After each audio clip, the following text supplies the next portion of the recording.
Story 1. Congress shall make no law that applies to the citizens of the United States that does not apply equally to the senators and representatives. And Congress shall make no law that applies to the senators and representatives that does not apply equally to the citizens of the United States. Story 2.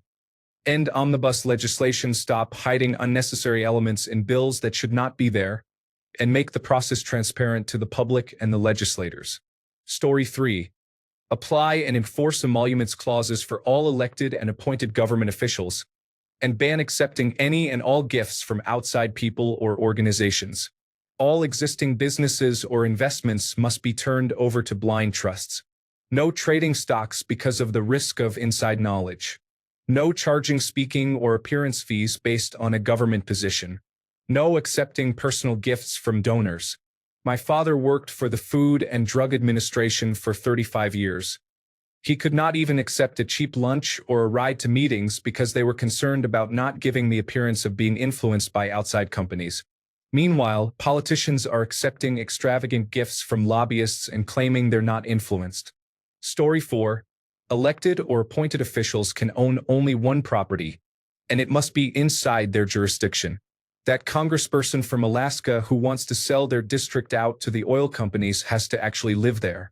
Police chiefs have to go home to the town they serve. School superintendents have to live in their school zone. Story 5. Legalize all recreational drugs to reduce crime. Regulate all recreational drugs to save lives. Tax all recreational drugs to pay for it. Prohibition and incarceration are not solutions. Story 6. All proposed legislation must focus on a single issue or be related to the issue it is named after. No more Save the Puppies Act legislation that is 75% about funding unrelated projects instead of actually benefiting puppies. Story 7. I would pass a law that requires all public places to have designated quiet spaces for people who need a break. It doesn't matter if it's a mall, airport, or school. Just a place to escape from noise and crowds for a bit. We all need mental space sometimes, and it would make life a lot less overwhelming for a lot of people. Story 8. Free healthcare for all citizens and permanent residents, including cancer treatments, mental health hospitals, wheelchairs, and other essential medical aids, ambulances, and so on. Why? People are losing their homes when a loved one has a serious illness, and people are unable to afford medicine and treatment that could save their lives. Story 9. Politicians must have mandatory age retirement at 60 and term limits of no more than 10 years in one elected position, and no more than 20 years total in any elected positions at the federal level. Story 10. Any elected or appointed government position receives their salary and nothing more. They must sell off all stocks, businesses, or investments prior to taking office, and cannot have a job with any company or organization that their actions had any impact on for 30 years after leaving office. Story 11. Judges will now be appointed by a panel of their peers instead of being elected or appointed by a president, swiftly removing politics from the justice system. Story 12. Either term limits or no insider trading for politicians and bureaucrats. I believe that law is already on the books, but there's no real apparatus to enforce that law. Story 13. No individual in any entity may net more than 10 times the lowest paid individual employed by that entity at any point in their supply chain. All sources of income related to that entity, profits, wages, patent contracts, and so on, are all considered income for purposes of this calculation. Story 14. That you're only allowed to charge 10% more than the cost of medication. I'm not even American, but I reckon this might help your country a little. Story 15. Get rid of Citizens United. Legalized bribery, or any form of it, has no business being in our political system. Make politicians do things for their working-class constituents, not corporations that contribute to harm us. Story 16. I would pass a universal paid family leave law to support workers during life events like childbirth or illness, promoting health, equality, and economic stability. Story 17. Judges at any level, including the Supreme Court, are no longer appointed by political means. Anyone appointed has to prove their capability for the position. If someone proves more capable during this period, they get replaced. Basically, all the reasons why some have been getting away with it would disappear overnight, and it would be a meritocracy for applying the law. Story 18. I think those that represent us should make as much money as the people they represent. If the area you represent is poor, it gives you an incentive to improve it. Story 19. It wouldn't matter. The constitutional monarchy wouldn't let an anti-corruption or transparency law stand. But if we could, it would make every elected official keep their constituents informed on what, how, and who they're working on. These people are speaking for you in our government. We should have the right to know what they're saying. Story 20. All elected officials are under the same oath of truth as a citizen who is giving testimony in front of a judge. Proven lies are punishable as perjury. 3 strikes and you are removed from office. Story 21. Abolish the Bureau of Alcohol, Tobacco, Firearms and Explosives and Firearms Restrictions or Gun Control Acts. Abolish the Internal Revenue Service and most taxation, with the only one remaining being sales tax. Someone help me choose, please. Story 22.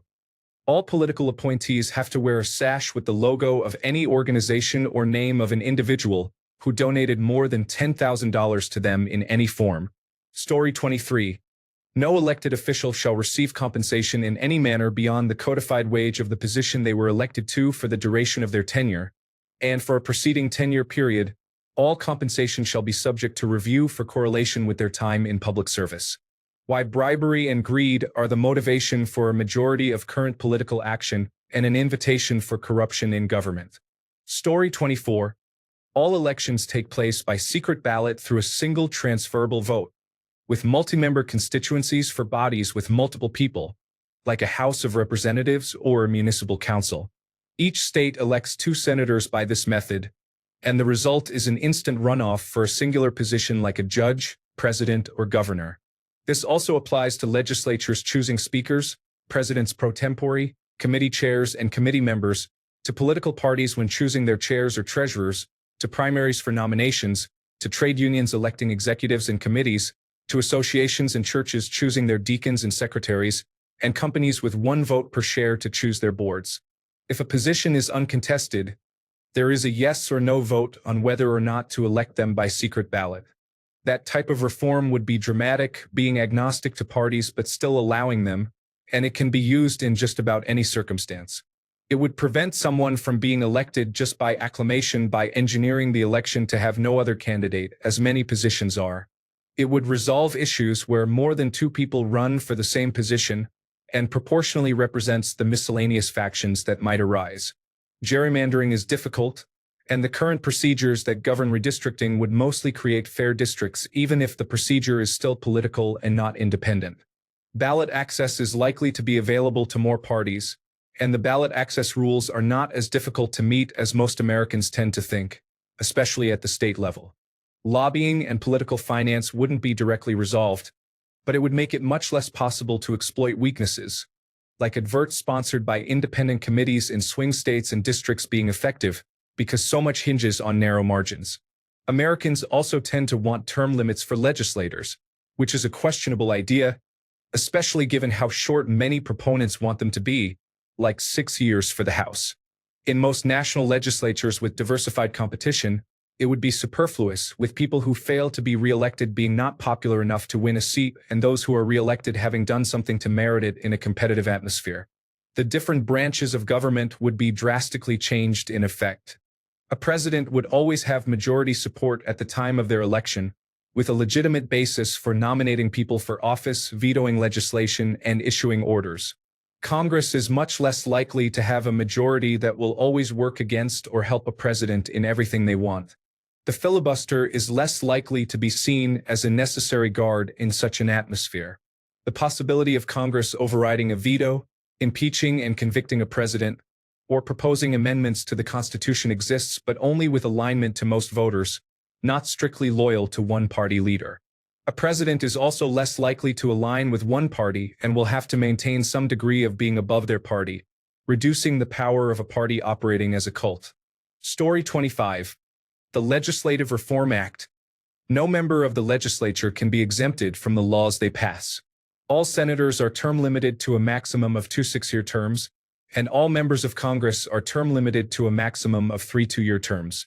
Legislative retirement falls under the same rules as any federal occupation retirement, where time in legislative service can count toward retirement.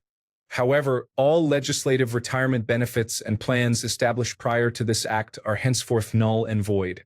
Members of the legislature are also subject to the same health care and insurance plans that all federal employees have access to. Further, the members of the House and Senate are barred from enacting any legislation with respect to their pay and compensation, and salaries will be calculated based on the Washington, D.C. General Schedule 15 Step 2 pay scale. They will be reimbursed for official travel to their state of representation against the average passenger rate with the major airline standard economy class price. A clothing allowance of $800, with adjustment for inflation built in, will be allotted for each member per year. Finally, no member of Congress or the Senate shall engage in insider trading. A separate, independent, nonpartisan body without the Federal Trade Commission shall be established to monitor and investigate all trades made by members of the legislature to ensure they are not trading based on exclusive information directly attributable to pending legislation. The penalty for engaging in this act will result in the forfeiture of that member's seat in the legislature and all future pay and benefits, including the forfeiture of time in office earned toward federal retirement. Story 26. Federal budget has to be balanced. We are in for a real rude awakening when the dollar is not the world's reserve currency and we start to have problems borrowing enough to cover our deficit spending addiction. Story 27. When passing a bill, a summary needs to be on page 1. Also, only one bill can be included, so I would put a stop to sneaking 100 bills under the guise of the first one. Story 28. All political positions have term limits of 2, cannot be held past the age of 65, will live on the median income of their state, and cannot accept any donations from corporations or political action committees. Story 29. Congress only makes federal minimum wage. No salary, no student loan forgiveness, no stock trading, only federal minimum wage. They are public servants, so let them serve. Story 30. Prison reform and more mandatory minimum sentences on violent crimes. Tired of seeing someone firing a gun in public, smashing multiple cars in a pursuit, then being let off on early release a few years later on a laughable probation only to do it again with an illegally possessed firearm. Judges and prosecutors have gotten so lenient in Los Angeles and New York, and it's the peaceful, law-abiding citizens that suffer for it. These individuals get released back into the public and go on to murder innocent people and police officers soon after. There are so many documented cases of violent felons with extensive criminal records doing this. It's causing a rapid degradation of our society. Story 31.